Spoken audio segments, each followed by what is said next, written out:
What's up? I finally got my hands on a Venty a few days ago. I didn't buy it yet, I'm borrowing this one. I've put about a dozen sessions through it so far. I have some mixed thoughts, and I've gotten some mixed results already. So let's talk about what's hot and what's not with the Venty. When I held it for the first time, I thought it felt pretty good in my hand. The size and shape is a little unusual. I'm very used to using my Crafty Plus, which the Venty is pretty significantly taller than. And believe it or not, it's actually taller than the Mighty as well. But once I held this one and used it a few times, when I picked up the Mighty, it started to feel wide and big. So it's interesting because it is portable and pretty easy to carry around, but not necessarily what most people would consider pocketable. If I'm leaving my house with the Venty, it's going inside some sort of case. Now this whole top piece unscrews. This is the cooling unit. And you unscrew it to access the oven. So this is where you load your stuff. And this is the air path after the oven and the mouthpiece. A new feature on the Venty that the Crafty and Mighty don't have is the adjustable airflow dial. So with this one, you can open and close this to make it easier or harder to draw through the mouthpiece. And this actually does affect how much air goes through the oven. And I actually hit a snag here because when I first opened this and loaded my first bowl, I wanted to replicate the experience I get with the Crafty and Mighty to start. So I found that to be setting 1 on the dial as far as the airflow to mimic the draw that I'm used to. And I'm not going to sugarcoat it. My first 2 sessions on that setting were not that good. I was wondering what was going on, why the vapor was harsh, why I wasn't getting a lot of it, why it tasted funny. So then I made a change and I turned the dial to 3 and I opened it up all the way for maximum airflow. And right off the bat, I could tell you that this is the way to go with the Venty. My experience was completely different. I was getting clouds of vapor right away. It was tasting better. So what I realized was the way that they designed the Venty, even though it has the adjustable airflow, it's not really meant to be configured and used like the Crafty and Mighty.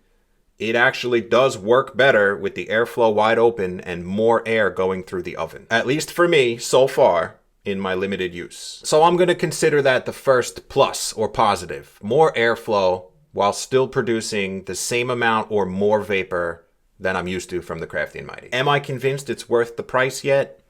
No. Am I questioning some of the decisions they made when they designed this? Yes. Do I hold Storz & Bickel to an absurdly high standard? Also yes. It is priced at $450, which makes it their most expensive portable. But like their other portables, it is still made primarily of plastic. Now, something I'm pretty upset about is that the filling tool that I absolutely love and use all the time with my Crafty, it is not compatible with the Venty. It doesn't fit on top. Typically, what I do with my Crafty is fill up the loading tool with ground up material and then bring it with me wherever I'm going. Screw it right into the oven, load the oven, pack it, remove the tool, good to go, ready to vape. Everything's contained, no other tools are needed. No dice with the Venty and the filling tool. And the reason I'm upset is that I originally thought it was because they drastically redesigned the oven or cooling unit and made it so that it just really wouldn't fit at all. But it's so close to actually fitting. It's less than a millimeter off.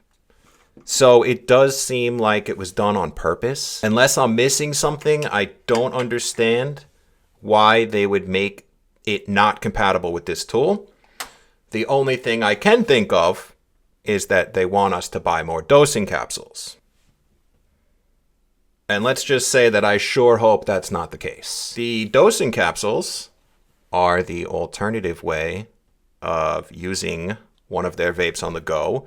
It is probably going to be the only way I use the Venty on the go. There are pros to using these. It keeps your vape cleaner, keeps the oven cleaner longer, Won't have to brush it out each time. There is a slight difference in how it works in the performance between loading it natively and using a capsule.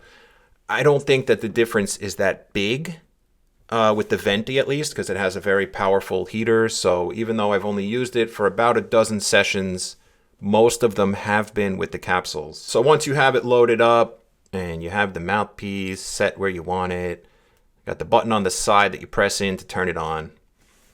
The screen will light up, and it's actually heating up right now, and it's going to turn a different color when it reaches the default temperature, 180, which is, it's 356 actually. Personally, I'm really mad that the filling tool doesn't fit. I like to use it like this. It's my preferred way.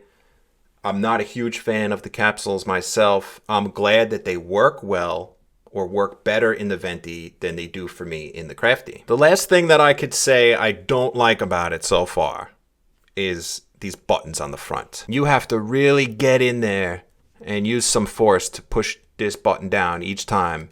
It is not enjoyable. This button on the side feels great. The way it's designed, your fingers lay right across those buttons. So if these were soft press, or if they registered easily when you hit them, you would constantly be hitting these by accident. So the default basic setting is 180 Celsius or 356. And then if you want to boost it mid-session, click it twice. It'll boost up. And then if you want to do super boost, click it twice again for max temperature, which is 410. The battery life so far seems to be fairly similar to the Mighty. So that's pretty much all I could say about it after only using it for a couple of days so far. The only thing I didn't mention was all of the issues that happened upon launch, with people having defective units and getting error codes, and Stores and Bickle having to remotely brick units and send people new ones. I'm glad that they acted swiftly and they seemed to have addressed the problem. And aside from that, I'm just overall not positive how I feel about the Venty yet. I don't know if I love it enough to order one. I think I'm going to, but I have to be honest, I wasn't blown away. It might just grow on me as I use it more, and I'm going to start to love it, and it's going to become my main vape. Or this might end up being a turning point where a vape other than a Stores and Bickle model becomes what I use all the time. The Venty is very good overall compared to everything else on the market. The performance is top notch. The vapor quality is top notch. But is it leaps and bounds above what they already have out? I don't think so. If you bought one already, I hope that you like it and you're enjoying it. I don't think I'm going to make a new video about the Crafty Plus, but if you're interested in what I think about it in more detail, I do have a video, the video from last year that I posted about this one. When I got this the other day, I did the unboxing and first usage on live stream on Twitch. If you're interested in that sort of stuff, come hang out. I'd love to see you. I appreciate you watching this video today, and I'll see you soon. Stay up.